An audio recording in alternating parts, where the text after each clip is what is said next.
This is lesson 63 for Saxon 5 math.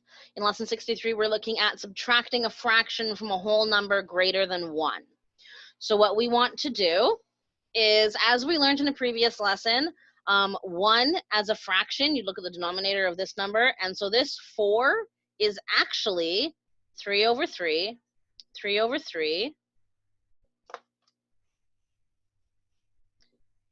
3 over 3, 3 over 3.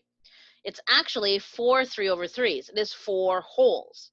Okay, now because we need a fraction to be able to take away this fraction from, we're going to take one of these fractions out of the 4 and put it beside it to make a mixed number. What that means is we're going to borrow this one and bring it up, which means we only have 3 3 over 3s left. So that means this no whole number gets made into 3 and 3 over 3. Now this says 4. However, it's now saying 4 as a mixed number. So now we're going to do normal subtraction. We're going to come through, and I'm going to say, okay, I do not have a whole number over here to subtract with, so I'm just going to bring my whole number straight over. My denominators are the same, so my denominator remains 3, and then I subtract the tops. 3 take away 2 equals 1, and I'm left with 3 and 1/3, and that will be your answer.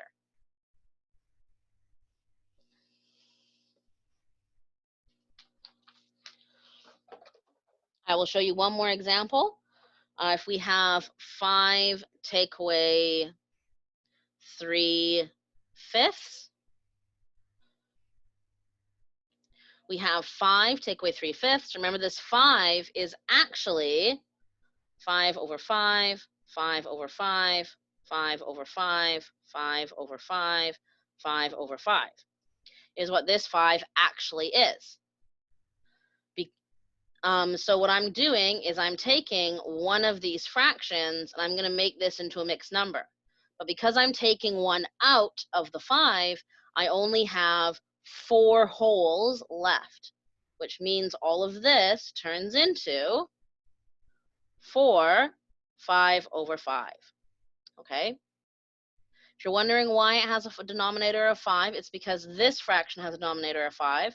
And when we do our subtraction, we need to make sure that our denominators are the same. So we just start off with denominators being the same. So 4 doesn't have a whole number here to subtract from, so it's just going to come over and be 4. 5s are the same. They're going to come over and be our denominator. And then we come up here and we go 5 take away 3 is 2. And we are left with 4 2/5. That is lesson 63.